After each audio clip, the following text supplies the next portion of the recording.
buenos días a todos. Espero que estéis bien. No os preocupéis que es mi hijo, así que no hay ningún problema. Ya estoy acostumbrado. Pues tenemos un tema muy especial hoy. Vamos a hablar sobre hijos de Dios, como decía Germán, y hemos titulado de esta manera: Hijos de Dios, el mayor privilegio. Es un privilegio ya el hecho de estar aquí, como cada domingo, poder estudiar la palabra del Señor y poder aprender sobre lo que el Señor nos enseña cada vez que abrimos la Biblia para exponerla. Y la verdad que tenemos un tema que es uno de los principales temas de la Biblia, el tema de ser hijos de Dios, de ser hijos de Dios. Y hoy no vamos a poder ver todo el tema, porque sería imposible, pero vamos a intentar captar la importancia que tiene este tema para nosotros en el día de hoy, para cada uno de nosotros, para tu vida, para mi vida. ¿Qué significa ser hijos de Dios?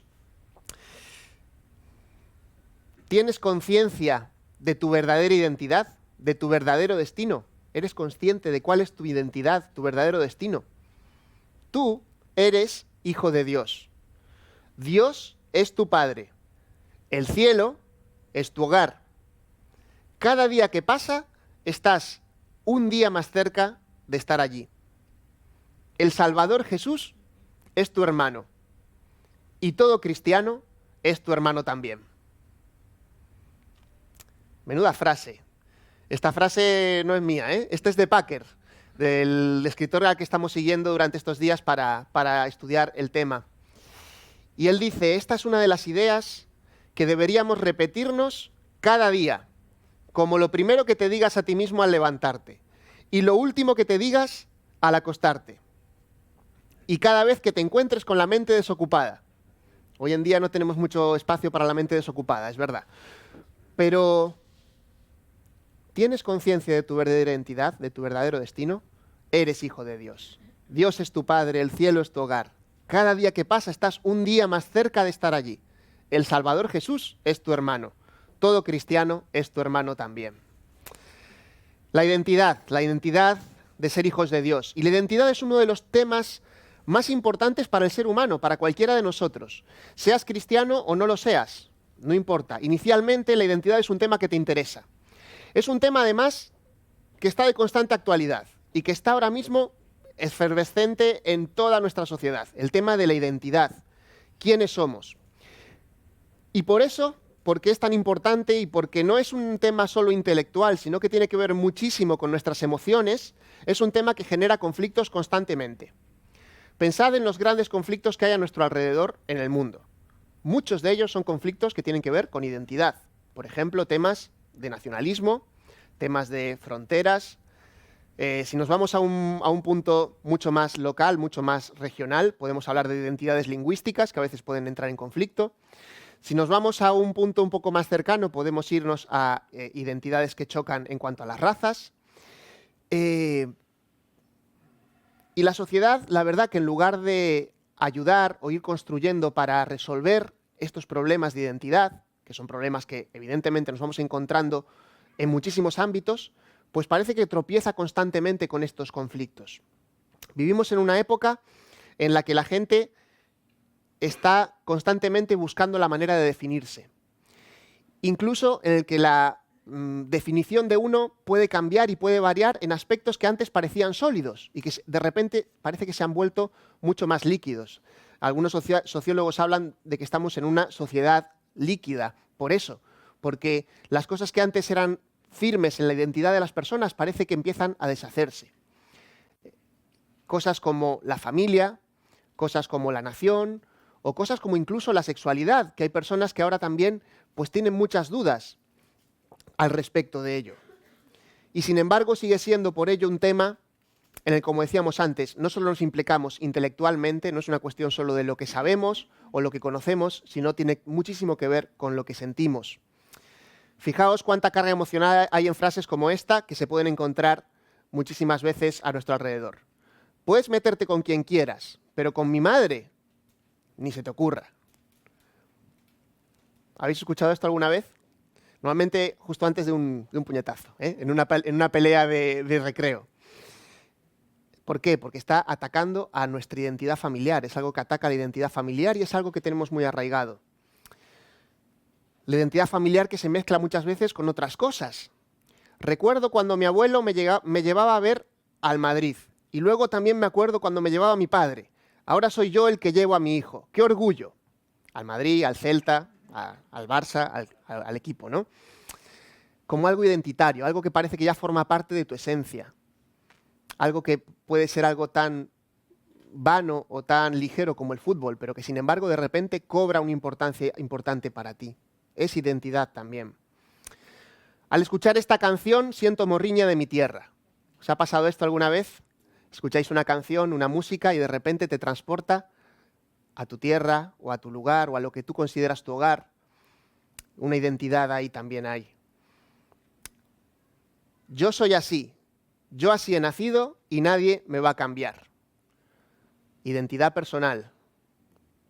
Algo que muchos jóvenes buscan y muchas veces en la adolescencia es cuando afirmamos nuestra identidad personal. Y lo hacemos pues también mostrándolo a los demás, a través de nuestros amigos, a través de nuestras aficiones, a través de nuestros gustos. Identidad personal. No hace falta que ponga muchos más ejemplos. Creo que todos nos damos cuenta de lo importante que es saber quién es, saber quiénes somos, saber lo que uno es, porque eso nos ayuda y es lo que nos potencia también a vivir hacia los demás y nos marca de alguna manera el motor, la fuerza directiva que tiene nuestra vida. Si sabemos quiénes somos, si tú sabes quién es, si tú sabes quién eres, eso va a marcar muchísimo la manera en la que tú vas a vivir tu vida. Esto es una idea que no solo está confirmada por la sociología, sino que viene también, por supuesto, en la Biblia. En la Biblia la identidad es un aspecto fundamental. Pensad un momento en el Antiguo Testamento, qué era lo que Dios le decía a su pueblo Israel, que se acordara de quién, que se acordara de Él, que se acordara de que Él les había escogido, que se acordaran de los patriarcas, de que Él era el Dios de los patriarcas. ¿Por qué? Porque eso era una identidad fuerte que ellos tenían que recuperar para saber cómo tenían que dirigirse en la vida. Una y otra vez Dios les decía que se acordaran de que habían sido elegidos y que tenía un propósito para ellos. Muchas veces ellos, pues, no siguieron ese camino. Incluso tuvieron que ir al exilio, donde Dios de allí los rescató de nuevo. Y lo demás es historia. Ahora, como os decía antes, no solo es una cuestión intelectual, sino que tiene que ver también, por supuesto, mucho con las emociones y con las decisiones. El cristianismo, la fe que nosotros decimos seguir y creemos, no es solo una fe intelectual, no solo consiste en aceptar ideas, no es solo una serie de principios que seguimos, principios prácticos que buscamos y seguimos, una especie de colección de tips o de consejos para tener éxito en la vida. El cristianismo no es tampoco un espacio de catarsis donde simplemente volcamos las emociones y lo buscamos para desconectar de la realidad y hacer que nos olvidemos de la realidad presente. El cristianismo tampoco es solo una fe heredada, algo que has recibido y que sigues haciendo por tradición. El cristianismo es sobre todo una fe identitaria. Una fe identitaria. ¿Por qué? Porque es una fe que va más allá de ser práctica, más allá de solo las emociones, más allá de solo las ideas o más allá de solo las tradiciones. Es una fe que afecta a tu identidad, a todo tu ser. Cuando decides ser cristiano, cuando decides seguir a Cristo, no es solo algo emocional o intelectual, es algo que va a afectar a tu identidad, a tu identidad. Por eso es que Jesús decía que era necesario nacer de nuevo. Era necesario nacer de nuevo. Tenemos que renacer. El Espíritu tiene que nacer en nosotros de nuevo porque eso es lo que va a marcar esa nueva identidad que tenemos en Cristo. Y la verdad que es que el Nuevo Testamento podríamos estar pues mucho tiempo viendo la cantidad de cosas que el Nuevo Testamento nos dice sobre la importancia de estar en Cristo, que es la marca de la identidad del cristiano, en Cristo, todo lo que tenemos en Cristo. Y todo eso se basa en esa declaración de que somos hijos de Dios. Y vamos a ir a la carta del apóstol Juan, primera carta de Juan, al capítulo 3, y este va a ser un poco el texto base que vamos a utilizar, aunque vamos a estar yendo por diferentes partes del Nuevo Testamento, para poder aprender un poco más sobre esta idea tremenda de que somos hijos de Dios.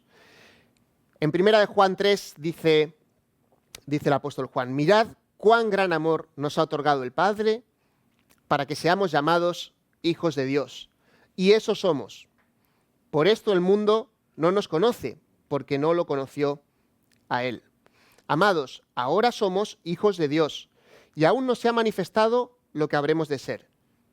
Pero sabemos que cuando Él se manifieste, seremos semejantes a Él, porque le veremos como Él es. Aquí Juan empieza con una expresión que es de sorpresa y de admiración. Mirad qué gran amor nos ha dado el Padre para que seamos llamados hijos de Dios. Y la nueva versión internacional lo pone entre admiraciones. Y eso somos, y eso somos. Es impresionante pensar que somos hijos de Dios. Y por eso el primer punto es el privilegio de llamar Padre a Dios. Vamos a ver los privilegios de ser hijos de Dios. Vamos a ver 3 puntos. El primero es el privilegio de llamar Padre a Dios. Dios se ha revelado en la Escritura, se ha revelado también en la naturaleza, y lo cierto es que ha puesto incluso conciencia en cada persona de que hay algo más, de que Él está presente, de que Él es real. Algunas personas rechazan la idea de Dios y luchan contra esa idea de Dios y buscan de alguna manera pues justificar, ya sea por el materialismo o de otras maneras, y de alguna manera pues viven luchando contra esa idea, ¿no? Y hoy en día hay mucho ateísmo a nuestro alrededor que va en esa dirección.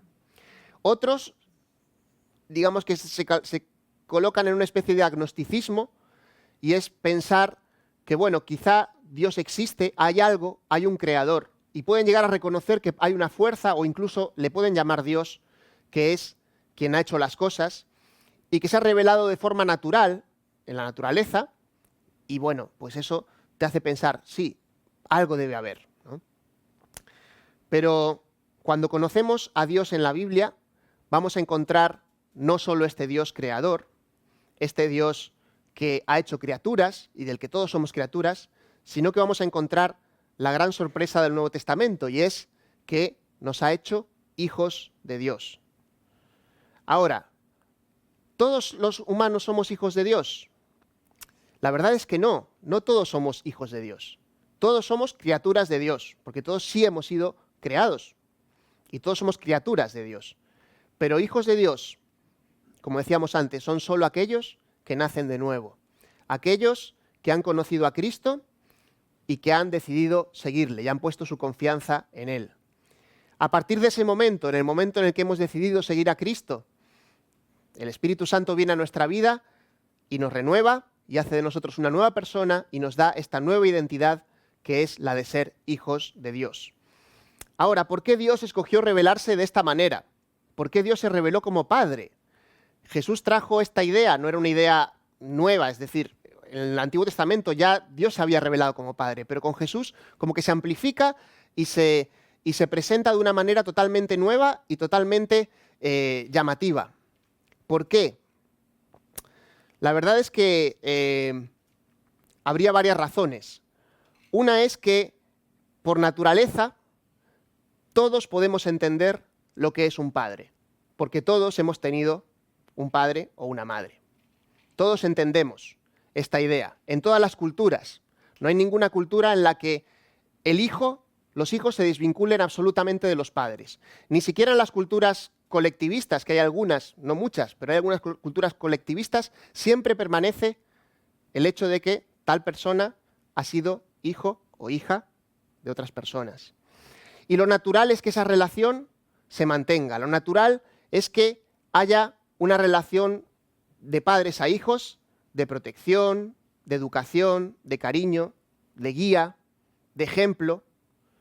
Todo esto es, por así decirlo, sentido común, que a veces, como dicen algunos, es el menos común de los sentidos. Pero es así, y Dios se ha revelado de esta manera como Padre. Aunque a veces podemos tener ejemplos malos de padres también, porque evidentemente somos humanos y hay padres terribles. Y hay muchas veces que nosotros como padres también fracasamos y no protegemos o educamos o no damos cariño, o no damos la guía o no damos el ejemplo adecuado a nuestros hijos. Pero Dios trasciende todo ello. Él es el Padre perfecto. Él es el Padre ideal. Y ese es el Padre que Jesús nos revela. El hecho de que Dios sea nuestro Padre es algo que, como decimos, podemos reivindicarlo solo los cristianos. Y es un privilegio exclusivo que Él nos ha dado, que nosotros podamos llamarle a Él Padre. Ahora, ¿cómo podemos explicar esta relación? ¿Cómo explicamos la relación de Dios como Padre con nosotros? ¿Cómo es Dios como Padre para ti? Una manera de poder verlo es ver cómo Jesús habló de la relación que Él tenía con su Padre. Y hay 4 aspectos que vamos a destacar. Y vamos a irnos al Evangelio de Juan, que es donde vamos a ver algunos versículos que nos hablan sobre cómo Dios fue un Padre para Jesús, cómo Jesús mostraba cómo era su Padre. En Juan 6, 37 al 40, leemos lo siguiente. Vamos a leer varios versículos. Si queréis podéis buscarlos, si no van a aparecer en la pantalla, más fácil que para no perdernos mucho. Todo el que el Padre me da, vendrá a mí, y al que viene a mí, de ningún modo lo echo fuera, porque he descendido del cielo no para hacer mi voluntad, sino la voluntad del que me envió. Y esta es la voluntad del que me envió, que todo lo que Él me ha dado, yo no pierda nada, sino que lo resucite en el día final. Porque esta es la voluntad de mi Padre, que todo aquel que vea al Hijo y cree en Él, tenga vida eterna, y yo mismo lo resucitaré en el día final.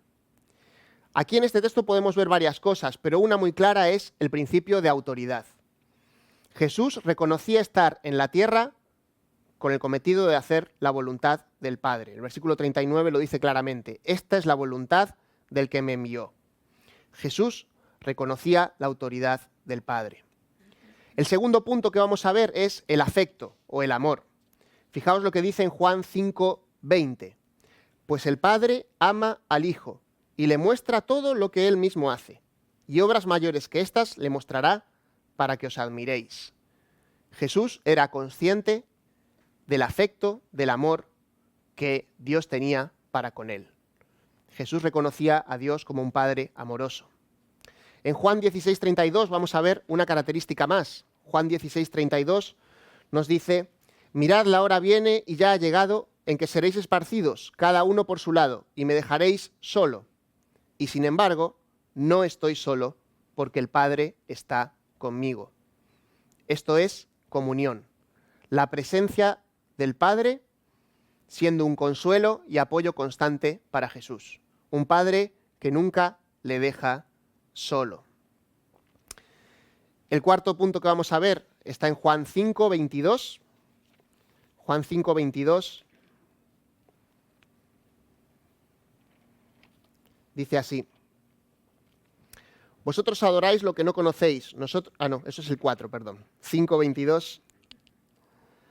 Porque ni aun el Padre juzga a nadie, sino que todo juicio se lo ha confiado al Hijo, para que todos honren al Hijo, así como honran al Padre. El que no honra al Hijo, no honra al Padre que le envió.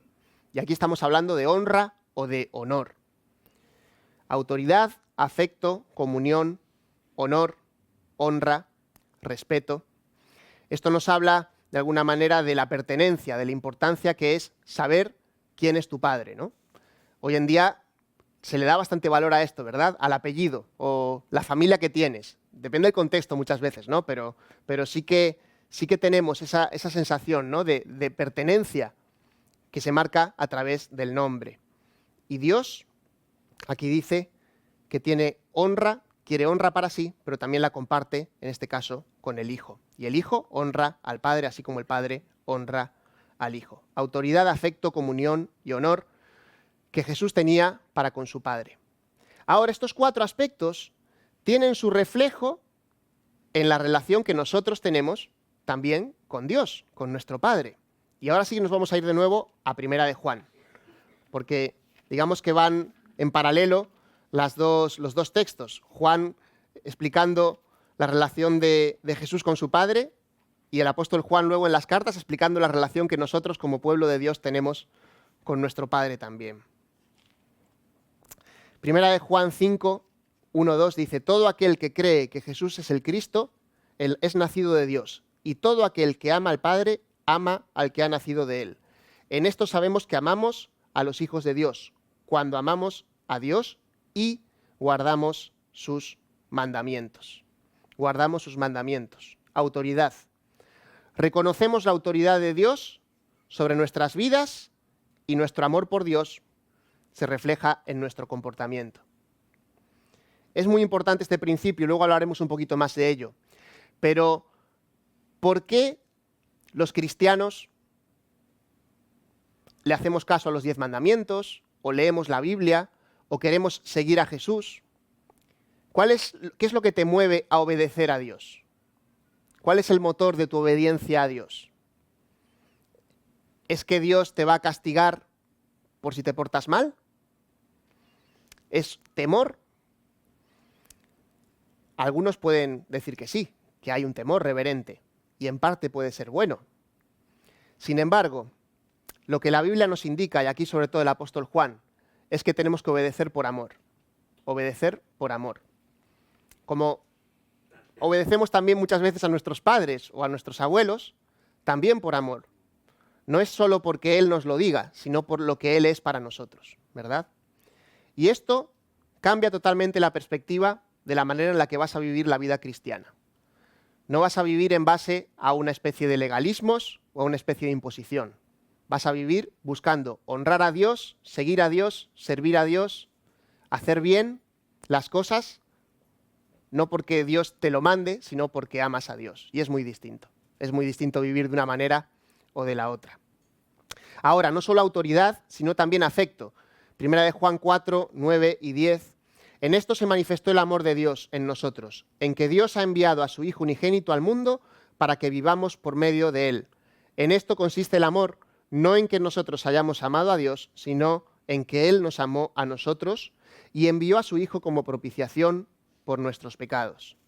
El amor de Dios tan tremendo que está desde el principio y a partir de ahí nosotros también por eso podemos amarle. Su amor es previo al nuestro.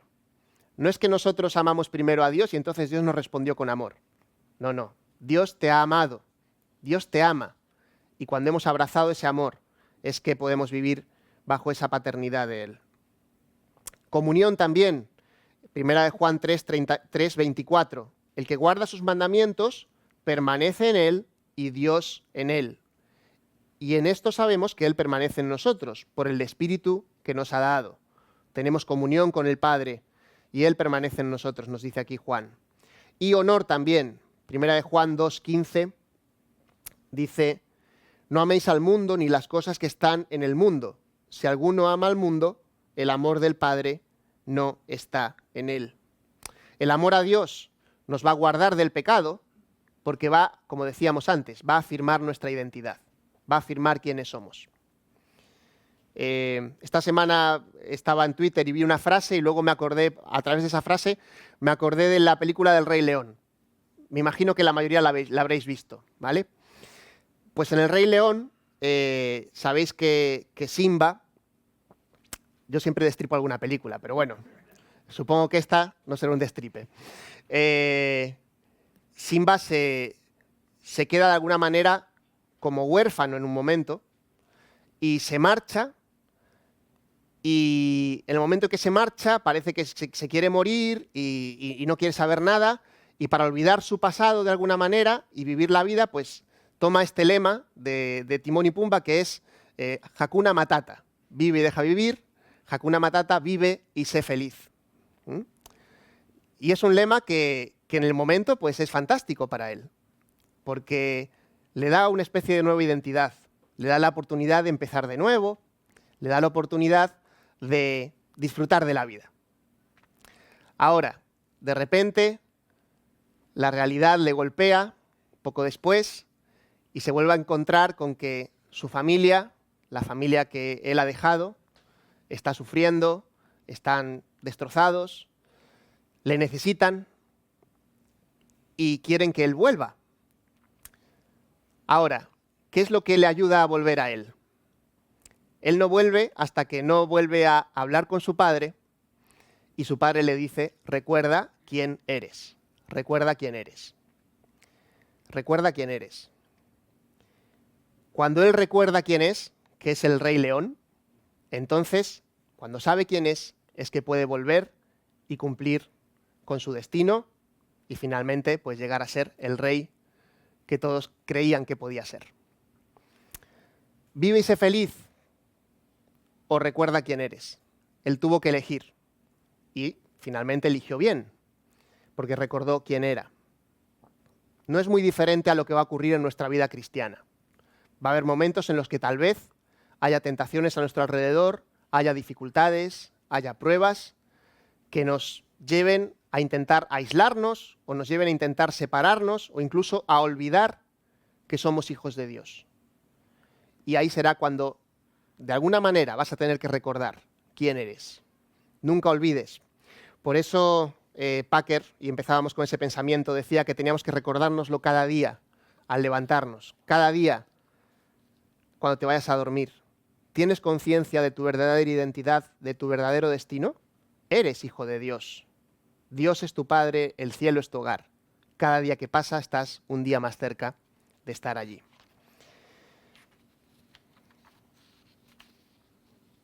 Dice Packer, Dios quiere que la vida de los creyentes sea un reflejo y una producción de la comunión entre Jesús y su Padre celestial.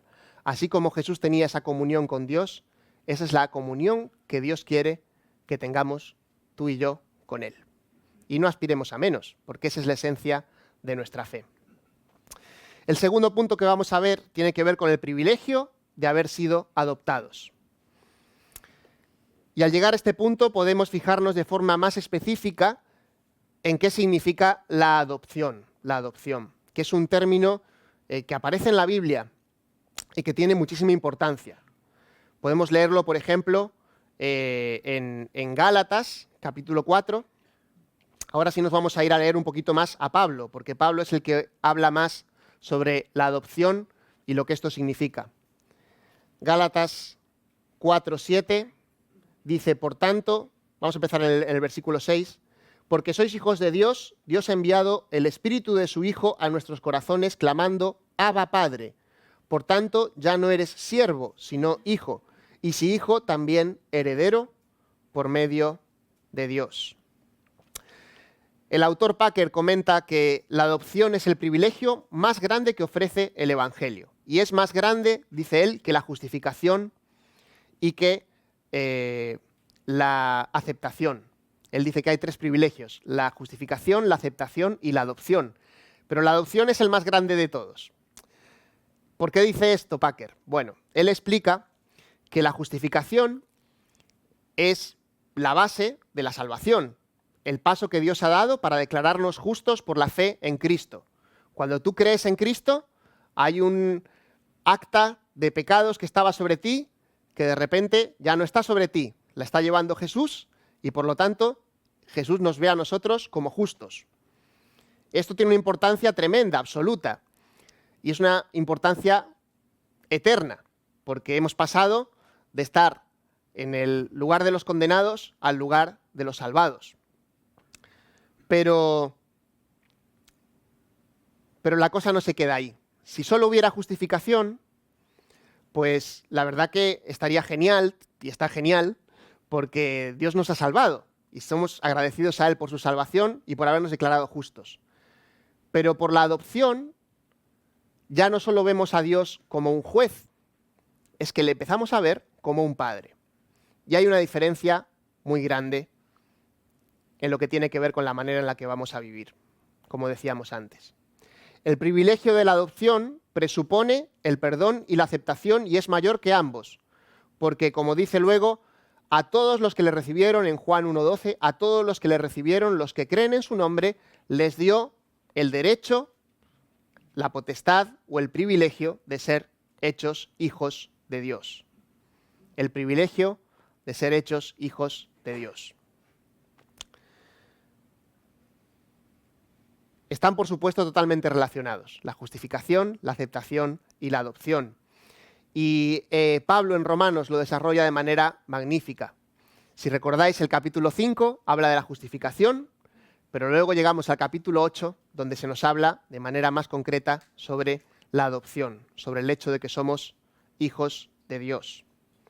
El ser adoptado por Dios supone que recibimos una posición, además, que nunca perderemos.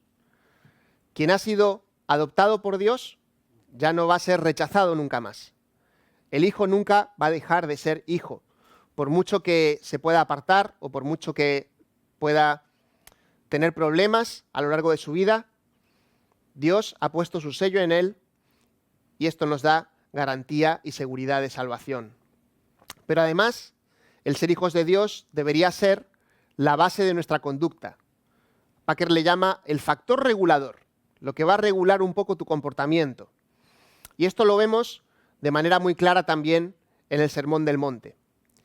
El Sermón del Monte se ha explicado de muchas maneras muchas veces. Se le ha llamado la constitución, ¿verdad?, del reino. Pero la idea que da Packer aquí es muy bonita. Él dice que más que una constitución, lo que es la manera en la que un padre le muestra a sus hijos cómo tienen que comportarse.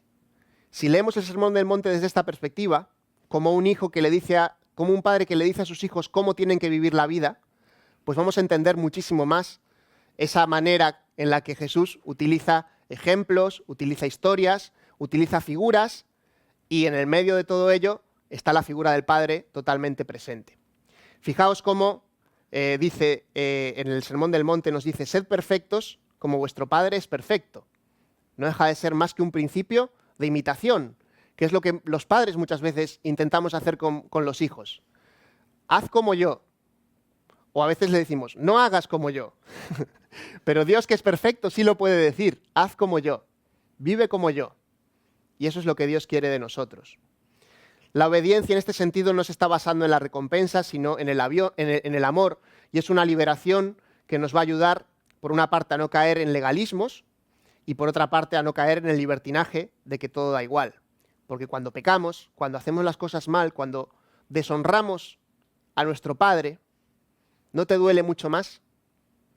Una de las cosas que más nos duele es cuando decepcionamos a nuestros padres, ¿verdad? A todos alguna vez seguro que nos ha pasado, ¿no? Y nos duele emocionalmente. Ahora, tenemos esta sensación también cuando pecamos ante nuestro Padre Celestial. Si cultivamos una relación personal con Él profunda, pues cuando pequemos nos va a doler también. Y a Él también le va a doler. A Él también le va a doler. Por eso es que el amor de Dios nos dice que a los que ama, Él castiga. Y muchas veces también pueden venir cosas malas a nuestra vida que Dios utilice también como corrección porque la necesitamos. Pero la corrección de Dios es perfecta también. Ahora, la adopción también es una garantía de seguridad hacia la eternidad. Dios nos ha dado por su Espíritu el sello de la promesa de su presencia en nosotros.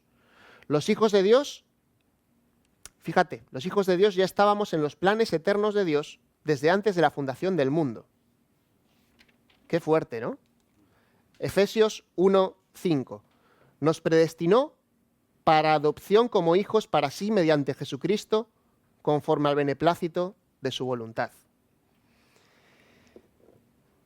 Y luego nos garantiza que estaremos en la eternidad. Y vamos al pasaje de Romanos, que es clave. Romanos 8, 14 al 17. Todos los que son guiados por el Espíritu de Dios, los tales son hijos de Dios. Pues no habéis recibido un espíritu de esclavitud para volver otra vez al temor, sino que habéis recibido un espíritu de adopción como hijos, por el cual clamamos: Abba, Padre. El Espíritu mismo da testimonio a nuestro espíritu de que somos hijos de Dios. Y si hijos, también herederos, herederos de Dios y coherederos con Cristo, si en verdad padecemos con Él, a fin de que también seamos glorificados con Él. La garantía de que estaremos con Él y de que seremos hijos de Dios ya para toda la eternidad. En otros pasajes Él dice que lo que ha empezado en nosotros, la obra que Él ha comenzado, la va a completar en el día de Cristo. Esto es un privilegio tremendo. hemos sido adoptados. La figura de la adopción no hace falta que la explique mucho, creo que todos la entendemos. No es merecido, no es algo que nosotros en ningún momento, que la persona que es adoptada pueda hacer algo para ganársela, es un regalo que se da por gracia. Y por eso podemos ser muy agradecidos a Dios por este privilegio de haber sido adoptados. El tercer privilegio que tenemos es el privilegio de estar en una familia. No somos hijos únicos. Dios ha hecho a muchos de nosotros hijos de Dios. Y eso hace que no estemos solos aquí en la tierra, ni que tengamos que vivir aislados. El cristianismo nunca es un llamado a irse a la montaña a estar solo durante toda la vida. A lo mejor sí que te llama a estar en la montaña durante un tiempo, pero no para siempre. Tenemos mucho que hacer y tenemos mucho para hacer y para ayudarnos unos a los otros. Dios no nos salva para aislarnos. En 1 de Juan 4, ahí vamos a volver de nuevo, porque es una carta, la 1 de Juan, en la que la doctrina y la práctica están totalmente entremezcladas. Y lo que Juan está todo el rato diciendo en esta carta es que, así como el Padre nos ha amado, es que nosotros tenemos que amarnos unos a otros. Y la marca y lo que hace claramente diferente a los cristianos de los que no son cristianos es ese amor que tenemos unos hacia otros. 1 de Juan 4, 7 y 8, amados, amémonos unos a otros, porque el amor es de Dios, y todo el que ama es nacido de Dios y conoce a Dios. El que no ama no conoce a Dios, porque Dios es amor. No estamos hablando de un emocionalismo, no estamos hablando de una simple emoción o de algo que tengas que sentir, porque a veces no sentimos amor por los hermanos. Estamos hablando de una decisión y de una relación que podemos construir. Estamos hablando de esa profunda relación que Dios tiene con Jesús, que es la que Dios quiere que nosotros tengamos con Él y también que tengamos entre nosotros. Es la relación que Dios quiere para sus hijos. En esta familia, además, todos estamos en el mismo punto. No hay hijos favoritos. Dios no tiene unos hijos privilegiados, ni tampoco ha hecho escalones que tengamos que ir subiendo de escalafones para poder acercarnos más a Él en dignidad. Muchas veces las religiones es lo que han hecho a lo largo de la historia. E incluso en el cristianismo a veces se han generado este tipo de divisiones entre las personas. Pero Dios no quiere nada de eso. Él ha venido a derribar los muros y hacernos una familia. Una familia en la que sí que hay diferentes roles, como en todas las familias, pero en la que sobre todo lo que tiene que haber es amor y servicio. Fijaos las imágenes que la Biblia utiliza para hablar de la iglesia. Por una parte, habla de un cuerpo en el que hay diferentes funciones, pero también habla de una familia. También habla de la familia como la familia de Dios, que es lo que hemos sido formados una vez que Él nos ha salvado. La iglesia, como un cuerpo en el que nos servimos mutuamente, es otro regalo de gracia que Dios nos ha dado. Es otro regalo que tenemos a partir de ese privilegio de ser hijos de Dios. Como familia, vamos camino a nuestro hogar. Es un camino que no hacemos solos, además, como decíamos antes. Y es verdad que aquí vamos a tener roces, dificultades, caídas, incluso a veces nos vamos a pelear, porque los hermanos también se pelean a veces, ¿no? Es triste, pero es así. Ahora, no perdamos la perspectiva final. No perdamos la perspectiva de que Dios está construyendo una familia eterna. Aquí a veces vamos a tener problemas o podemos tener incluso a veces divisiones y es muy triste cuando pasamos por esas circunstancias. Pero es importante que no perdamos la perspectiva final. Dios está construyendo algo que trasciende muchas veces nuestras ideas o nuestros roces o nuestras diferencias. Dios está construyendo una familia que tendrá su culminación perfecta en la eternidad, cuando Él vuelva. Y allí ya, cuando tengamos el cuerpo glorificado y sin ningún pecado, ya no vamos a tener roces, ya vamos a tener felicidad y vamos a poder disfrutar no solo de la comunión perfecta con Dios, sino de la comunión perfecta entre todos los cristianos. Packer dice, lo que hará que el cielo sea cielo es la presencia de Jesús y la de un Padre divino reconciliado que por amor a Jesús nos ama a nosotros no menos de lo que ama al propio Jesús. Tremenda frase. Un Padre que ama a Jesús, que entregó a Jesús por nosotros y que no nos ama a nosotros menos de lo que ama al propio Jesús. El amor de Dios, que nos ha hecho sus hijos y coherederos de Jesús en la herencia. Llegamos ya al final. Y como os digo, es un tema que desde luego podríamos hablar horas. Podríamos hablar mucho sobre hijos de Dios y seguro que luego, en el tiempo de compartir, seguro que podréis compartir si queréis sobre este tema o otros temas, pero creo que es un tema que nos da mucho para hablar y para alabar a Dios. Ahora me gustaría que termináramos como hemos comenzado, recordando esa frase tan impresionante, ¿no? Tengo conciencia de mi verdadera identidad, de mi verdadero destino. Soy hijo de Dios. Dios es mi Padre. El cielo es mi hogar. Cada día que pasa es un día más cerca del cielo. Mi Salvador es mi hermano. Todo cristiano es mi hermano también. Repitámoslo, digámonoslo cuando nos levantemos, cuando nos vamos a ir a dormir y cada vez que tengamos la mente desocupada. Pidamos que se nos ayude a vivir como quienes sabemos que todo esto es total y absolutamente cierto. Porque eso va a cambiar totalmente la manera en la que vivimos. Eso va a cambiar la forma en la que nos comportamos y también la forma en la que nos vamos a relacionar unos con otros. Qué privilegio tan grande nos ha dado Dios y qué bueno que podamos disfrutar de ello.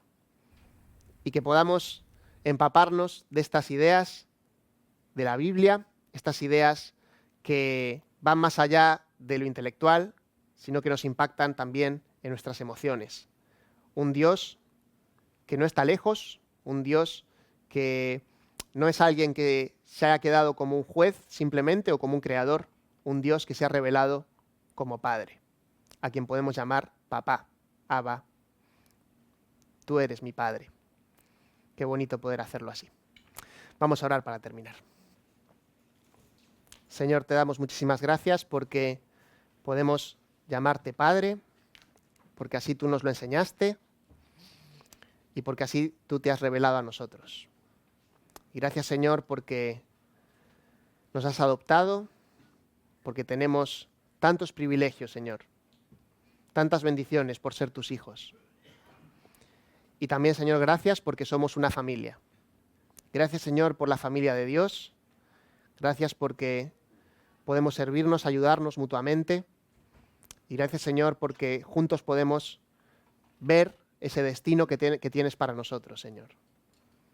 Ayúdanos a vivir conforme a lo que somos, recordando quiénes somos, Señor. En el nombre de Jesús, amén.